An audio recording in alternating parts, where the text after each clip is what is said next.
കേരളത്തിന്റെ ഒരു ചരിത്രം പരിശോധിച്ചു കഴിഞ്ഞാൽ ഫുട്ബോളിന് നമുക്ക് വലിയൊരു പരമ്പരാഗതമായിട്ടൊക്കെ ഒരുപാട് കാര്യങ്ങൾ അവകാശപ്പെടാൻ കഴിയും. ഇപ്പോൾ സന്തോഷ് ട്രോഫി ആണെങ്കിലും മറ്റൊക്കെ. പക്ഷേ കേരള ഫുട്ബോളിനെ ഇത്രക്ക് ജനകീയമാക്കിയിട്ടുള്ള ഒരു club Kerala Blasters Kerala football ചരിത്രത്തിൽ ഇല്ല എന്ന് തന്നെയാണ് നമ്മൾ പറയേണ്ടത്.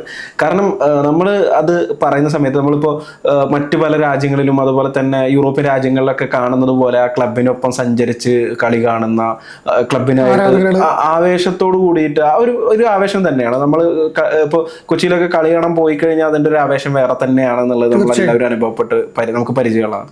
പക്ഷെ ആ ക്ലബ്ബ് ഇപ്പോ വിൽപ്പനക്കാണ് എന്ന രീതിയിലുള്ള ഒരു സങ്കടകരമായ വാർത്തയാണ്. അതെ, സങ്കടകരമാണ്. പക്ഷെ നമുക്കറിയാം ISL ഒക്കെ ഒരു പ്രതിസന്ധിയിൽ നിൽക്കുന്ന ഒരു സമയത്താണ് കേരള ബ്ലാസ്റ്റേഴ്സും വിൽപ്പനക്ക് എന്ന രീതിയിലുള്ള ഈ വാർത്തകളൊക്കെ വന്നുകൊണ്ടിരിക്കുന്നത്.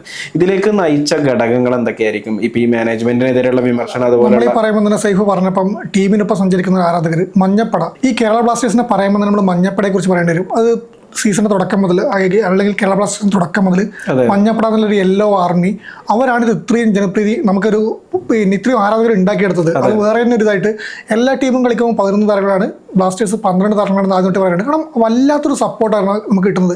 നമ്മൾ കേരളത്തിൽ ഇപ്പോൾ സൈഫ് പറഞ്ഞു ഫുട്ബോളിന് വേരോട്ടുണ്ടെന്ന്. മലപ്പുറത്ത് നമുക്ക് ഫുട്ബോൾ എന്ന് പറയാൻ വേണ്ടി വിശേഷിപ്പിക്കാൻ വേണ്ടി പറ്റും. മലപ്പുറത്തിന് നമ്മൾ പേര് പറഞ്ഞ KL10 ഫുട്ബോളാണ് നമുക്ക്.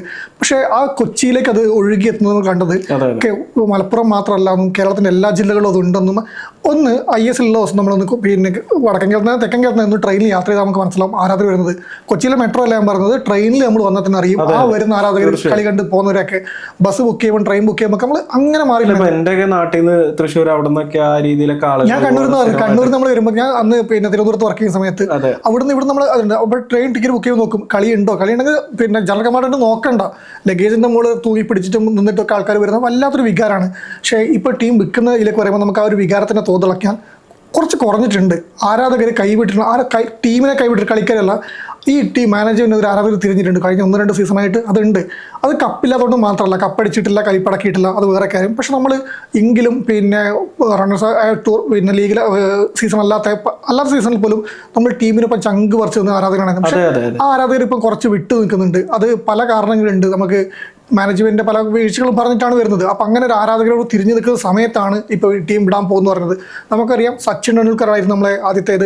സച്ചിൻ ദൈവം കൊണ്ടുവരുന്ന ഫുട്ബോൾ ടീം പറഞ്ഞാണ് നമുക്ക് പ്രത്യേക ഒരു താല്പര്യം ഉണ്ടായിരുന്നത്. വേറെ ക്രിക്കറ്റിന്റെ ആരാധകർക്ക് പേര് തന്നെ കേരള ബ്ലാസ്റ്റേഴ്സ് എന്ന് പറയുന്നതിൽ ആ ബ്ലാസ്റ്റേഴ്സ് എന്ന പേര് തന്നെ മാസ്റ്റർ ബ്ലാസ്റ്റർ എന്ന ഇതാണ്. നമ്മൾ ഈ കേരള ബ്ലാസ്റ്റേഴ്സിന്റെ ഒരു ചരിത്രം പരിശോധിച്ചു കഴിഞ്ഞാൽ 2014 അന്ന് പ്ലെയർ മാനേജറായിട്ട് ഡേവിഡ് ജെയിംസ് ഉണ്ടായിരുന്ന ആ ഒരു സീസണിൽ കേരള ബ്ലാസ്റ്റേഴ്സ് ഫൈനലിൽ എത്തുന്നുണ്ട്. ഫൈനലിൽ അവസാന നിമിഷം ഞാനൊക്കെ അത്രയും ഇതിൽ കളി കണ്ട ഒരു അവസാന നിമിഷം റഫീഖ് അടിച്ച ആ ഒരു ഗോൾ, റഫീഖ് അടിച്ച ആ ഒരു ഗോളിലാണ് കേരള ബ്ലാസ്റ്റേഴ്സ് തോൽക്കുന്നത്. പിന്നെ അതിനുശേഷം 2 തവണ ഫൈനലിലെത്തി. പക്ഷെ ഈ ഫൈനലിൽ എത്തുന്ന സമയത്ത് അല്ലാത്ത മറ്റുള്ള സീസണുകളിലൊക്കെ വളരെ മോശം പ്രകടനമാണ് കേരള ബ്ലാസ്റ്റേഴ്സ് കാഴ്ചവെച്ചിട്ടുള്ളത്. അന്നൊന്നും നമ്മുടെ ടീമിനെ കൈവിട്ടിരുന്നില്ല, അത് വേണമല്ലോ ആ സമയത്തൊക്കെ. അല്ല, ഇത് കൈവിട്ടത് എപ്പോഴാന്ന് വെച്ച് കഴിഞ്ഞാൽ ഒരു 2018-21 ആ ഒരു കാലഘട്ടങ്ങളിൽ വളരെ മോശം പെർഫോമൻസ് ആയിരുന്നു. ആ പെർഫോമൻസിൽ നിന്ന് പിന്നെ ഒന്ന് ഉയർത്തി കൊണ്ടുവന്നത് വുക്കുമനോവിച്ച് എന്ന് പറയുന്ന ഇവാൻ വുക്കുമനോവിച്ച് എന്ന് പറയുന്ന നമ്മുടെയൊക്കെ യുവാൻ ആശാൻ എന്ന് പറയുന്ന കോച്ചാണ്. ആ കോച്ച് വിട്ടതോടുകൂടി ടീം മോശം പ്രകടനങ്ങളിലേക്ക് പോവുകയും പലപ്പോഴായിട്ട് വിമർശനങ്ങൾ ഉയരുന്നു. ഈ ആരാധകർ തന്നെ മാനേജ്മെന്റിനെതിരെ രംഗത്ത് വരുന്ന ഒരു സാഹചര്യത്തിലേക്ക് എത്തി എന്നുള്ളത് അത് നമ്മൾ പറയുമ്പോൾ ഇപ്പൊ നോക്ക്, ലോകത്ത് പല ഫുട്ബോളും രാജ്യങ്ങളുടെ ഇടയിലും ആരാധകരുടെ ഫാൻ പോൾ നടത്തിയിട്ടൊക്കെ വോട്ടെടുപ്പ് നടത്തുന്നതിലൊക്കെ പലപ്പോഴും നമ്മൾ കണ്ടിട്ടുണ്ട്. ആരാധകർ ഇരുന്ന് ഇപ്പോൾ പണ്ടെന്നല്ല ഇപ്പോഴും പോലും ISL ഒരു വീക്കെൻഡ് ഗോളിന് വേണ്ടിയിട്ട് ഒരു വീക്കിലെ ഗോൾ ഓഫ് ദി വീക്ക് അല്ലെങ്കിൽ പ്ലെയർ ഓഫ് ദി മന്ത് ഇങ്ങനെയുള്ളൊക്കെ കാര്യങ്ങൾക്ക് വേണ്ടിയിട്ടുള്ള വോട്ടെടുപ്പിൽ കേരള ബ്ലാസ്റ്റേഴ്സിന്റെ ഒരു താരം അവിടെ ഉണ്ടെങ്കിൽ അതിന്റെ വോട്ടെടുപ്പിൽ കേരള ബ്ലാസ്റ്റേഴ്സ് ആരാധകരുടെ വോട്ടെടുപ്പിൽ കേരള ബ്ലാസ്റ്റേഴ്സ് ജയിച്ചിരിക്കുന്ന അത്രയും ഒരു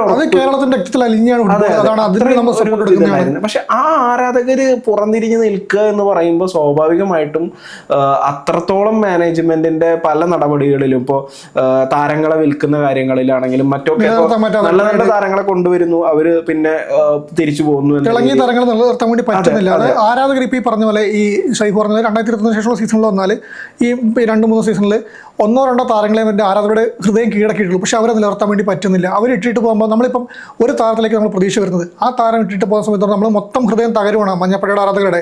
അവർ നമുക്ക് ആശാനെ പറയുമ്പം എനിക്കൊന്ന് ഏറ്റവും ഒടുവിൽ പിന്നെ ആരാധകരുമായിട്ട് അത്രയും മഞ്ഞപ്പടയുമായിട്ട് അത്രയും അടുത്തും വന്നത് ആശാൻ മാത്രമാണ്. പിന്നെ ആരാധകരെ കാണാൻ പോകുന്നത്, അതിന്റെയൊക്കെ വീഡിയോ പുറത്തു വരുന്നത്. അതിനുശേഷം പിന്നെ അങ്ങനെ വന്നിട്ടില്ല. നമ്മൾ ആദ്യത്തെ സീസൺ ഒരു മലയാള സിനിമയിൽ അഭിനയിക്കുന്നത്. അതെ അതെ ശരിയാണ്. അത് ഇപ്പൊ ഇവിടെ കളിച്ച നമ്മൾ ലിയാൻ ഹ്യൂമേട്ടനായാലും ഓരോ സീസൺ നമുക്കറിയാം. ആ വരുന്നതൊക്കെ നമ്മുടെ ജിങ്കനൊക്കെ നമ്മൾ എങ്ങനെയായിരുന്നു. അതിനുശേഷം പല വിവാദങ്ങൾ ഉണ്ടായിട്ട് പലരും ടീമിൽ തെറ്റിയിട്ടുണ്ട്. ജിങ്കൻ ചൂടറിഞ്ഞിട്ടുണ്ട്. പക്ഷെ ജിങ്കൻ നമുക്ക് കളിക്കുമ്പോൾ നമ്മളത് ഒരു സ്വന്തം പിന്നെ ഒരു കുടുംബത്തിലുള്ള ആളെ പോലെ തന്നെ പിന്നെ ഈ ഹ്യൂമേട്ടനൊക്കെ വിളിക്കുന്നത് ഒരു വലിയ താരങ്ങളുണ്ട്. നമുക്ക് അങ്ങനെ പല പറയാൻ പറ്റും. പണ്ടത്തെ ഓരോ മുഹൂർത്തങ്ങൾ നമുക്ക് എണ്ണി പറയാൻ പറ്റും. കാരണം കൊണ്ടാഘോഷിച്ച് നടന്നതാണ് കേരളക്കാരെ മൊത്തം.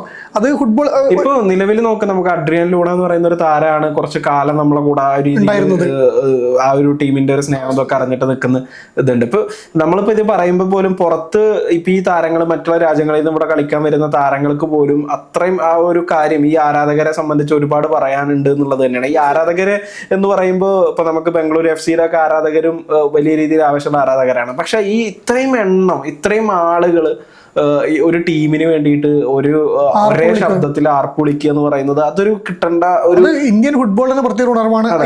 ISL കൊണ്ടത് തീർച്ചയായും നമുക്കറിയാം. ISL ഇന്ത്യൻ ഫുട്ബോൾ അതിനെ അത് ഞാൻ പറയണം. ഞാൻ ഈ പറഞ്ഞത് അതിൽ ISL-നെ ഇത്രയേറെ കൊണ്ടുവന്നത്, അതായത് വിദേശ രാജ്യങ്ങളിലെ ഫുട്ബോൾ ടീമുകൾ പോലും കേരള ബ്ലാസ്റ്റേഴ്സ് ISL-നെയും പറയുന്നതും ഈ ആരാധകരെ കുറിച്ചാണ്. നമുക്കറിയാം ആ ഒരു ഓളം ഉണ്ടാക്കുന്നതും ആ വരവും അത്രയേറെ ഹൃദയത്തിൽ കൊണ്ടു നടന്നിട്ട് ഈ പറഞ്ഞ പോലെ ലൂണയായാലും ആരായാലും നമുക്ക് വിട്ടു പോകുമ്പോൾ വരുന്ന പ്രശ്നമുണ്ടല്ലോ, അത് നിലനിർത്താൻ പറ്റുന്നില്ല. പിന്നെ തുടർച്ചയായിട്ട് നമ്മൾ സീസണിൽ കപ്പടിക്കാൻ പറ്റാണ്ട് പോകുന്നത്, മാനേജ്മെന്റായിട്ടുള്ള സമ്മർദ്ദത്തിൽ വരുന്നത്, താരങ്ങളെ ട്രേഡ് നടക്കുന്ന സമയത്ത് സമ്മർദ്ദം വരുന്നു. ഇതൊക്കെ തന്നെ ഇപ്പൊ കാരണമായി മാറിയിട്ടുണ്ടാവും എനിക്ക് തോന്നുന്നത്. അത് മാത്രമല്ല, ഇപ്പോ കേരളത്തില് കഴിഞ്ഞ കുറച്ച് മാസങ്ങളായിട്ട് ഇപ്പൊ ഇന്ത്യയിൽ പോലും ഈ ISL-ന്റെ കാര്യത്തിൽ ഒരു സംശയം നിലനിൽക്കുന്നുണ്ട്. ISL നടക്കില്ല എന്നുള്ള രീതിയിൽ ഇപ്പോ AFF ഫുട്ബോളിന്റെ കലണ്ടർ പുറത്തുവിട്ടപ്പോൾ അതിൽ ISL ഉണ്ടായിരുന്നില്ല. തീർച്ചയായിട്ടും സെപ്റ്റംബറിൽ തുടങ്ങേണ്ടതാണ്. ഇതുവരെ ഒരു അറിയിപ്പും ഇല്ല. FSDL ആയിരുന്നു നടത്തിപ്പ് ഉണ്ടായിരുന്നത്. 10 വർഷം കഴിയുന്ന കരാറ് റദ്ദാക്കുന്നു. അപ്പൊ കരാറുമായി ബന്ധപ്പെട്ടുള്ള ചില വിഷയങ്ങൾ കാരണം ഈ ISL നടക്കോ ഇല്ല എന്നുള്ള കാര്യത്തിൽ സംശയം നിലനിൽക്കുകയാണ്. നടക്കില്ല എന്ന് പറഞ്ഞാൽ ഇതുവരെ തുടങ്ങിയിട്ടില്ല. ഇനിയിപ്പോ അതിന്റെ ശ്രമങ്ങൾ നടന്നുകൊണ്ടിരിക്കുന്നു. ഇത്രയും മത്സരങ്ങൾ തന്നെ ഉണ്ടാവും എന്ന രീതിയിലൊക്കെ നമുക്ക് പുതിയ സൂചനകളും വിവരങ്ങളൊക്കെ വരുന്നുണ്ട്. പക്ഷെ ഇതുവരെ ഒരു കൺഫർമേഷൻ അതിൽ വന്നിട്ടില്ല. അപ്പൊ ആ സമയത്ത് ബംഗളൂരു FC തങ്ങളുടെ താരങ്ങളുടെ സാലറി നിർത്തിവെക്കുന്നു എന്ന് പറഞ്ഞിട്ടൊരു പ്രസ്താവന പുറത്തുവിട്ടിരുന്നു. പല ടീമുകളും പുറത്തുവിട്ടിരുന്നു. അപ്പൊ ആ സമയത്ത് ഇപ്പൊ എനിക്ക് തോന്നുന്നു കേരള ബ്ലാസ്റ്റേഴ്സ് ഒക്കെ ഇഷ്ടമുള്ള താരങ്ങൾക്ക് വേറെ ക്ലബ്ബുകൾ തേടി പോകണമെങ്കിൽ പോകാം എന്നുള്ള രീതിയിലാണ് പറഞ്ഞിരിക്കുന്നത്. അപ്പൊ അന്ന് ബംഗളൂരു FC-യുടെ ആ ഒരു പ്രസ്താവനയിൽ പറഞ്ഞൊരു കാര്യമുണ്ട്. ഇന്ത്യ പോലത്തെ ഒരു രാജ്യത്ത് ഒരു ഫുട്ബോൾ ക്ലബിനെ കൊണ്ടുപോവുക എന്ന് പറയുന്നത് അത്ര എളുപ്പമല്ല എന്നുള്ളതാണ് ബംഗളൂരു FC മാനേജ്മെന്റ് പറയുന്നത്. അതിന് പ്രധാനപ്പെട്ട കാരണം സാമ്പത്തികമായിട്ടുള്ള ഒരു നഷ്ടം തന്നെ, ഒരു ബാധ്യത വരുന്നു. ഇപ്പൊ ഇത് വളരെ പോസിറ്റീവായിട്ട് വന്നുകൊണ്ടിരിക്കുന്നു എന്ന ഒരു അവസ്ഥയിലേക്ക് എത്തിയ സമയത്താണ് ഇപ്പൊ ഇതിങ്ങനെ നിന്നു പോയിട്ടുള്ളത്. ഇപ്പൊ നമുക്ക് മുമ്പ് പല ലീഗുകൾ ഉണ്ടായിരുന്നു. കേരളത്തിൽ നിന്ന് എത്ര ഫുട്ബോൾ ക്ലബ്ബുകൾ ഉണ്ടായിരുന്നു. ഐ ലീഗിലൊക്കെ പണ്ട് കളിച്ചിരുന്ന നമുക്ക് അറിയാം. നമുക്ക് അത്രയും അധികം ക്ലബ്ബുകൾ ഇവിടെ ഉണ്ടായിരുന്നു പണ്ട്.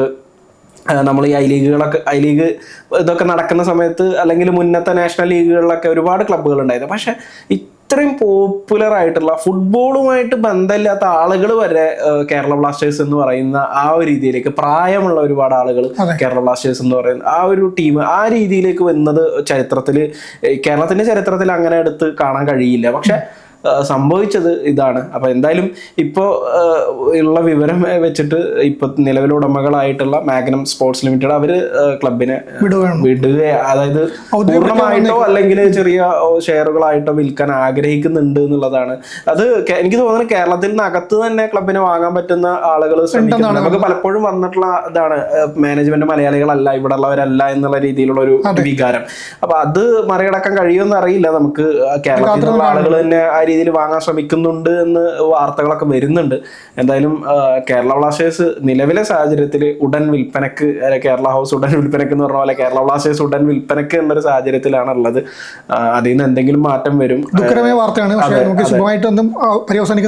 അതെ, പുതിയ മാനേജ്മെന്റ് വരികയാണെങ്കിൽ വരട്ടെ, പുതിയ മാറ്റങ്ങൾ ഉണ്ടാവട്ടെ, ISL നടക്കട്ടെ. അതാണ് ISL നടക്കട്ടെ. അല്ലെങ്കിൽ ISL അല്ലെങ്കിൽ ഒരു നാഷണൽ ലെവലിൽ നല്ല സ്ട്രക്ചറായിട്ട് എന്താ പറയുക കുറച്ച് കാലം നിലനിൽക്കാവുന്ന തരത്തിൽ അത്രയും സ്ട്രോങ് ആയിട്ടുള്ള ഒരു ലീഗ് ഉണ്ടാകട്ടെ. നമ്മൾ അങ്ങനെയാണ് പ്രതീക്ഷിച്ചത്. ഇന്ത്യയിലെ ഒരു ലീഗ് വളർന്നു വരുന്നു എന്നൊക്കെയാണ് നമ്മൾ പ്രതീക്ഷിച്ചത്. പക്ഷെ അത് അങ്ങനെയല്ല സംഭവിച്ചത്. ഇപ്പോൾ അതൊരു അനിശ്ചിതത്വത്തിൽ നിൽക്കുകയാണ്. എന്തായാലും ISL തിരിച്ചു വരട്ടെ. കൂടുതൽ മികച്ച രീതിയിൽ കേരള ബ്ലാസ്റ്റേഴ്സിന് ഇനിയും ഇതുവരെ കപ്പ് നേടിയിട്ടില്ല എന്നുള്ള ഒരു ആ ഒരു പ്രശ്നം ഒക്കെ പരിഹരിക്കാൻ കഴിയും. അതെ അതെ.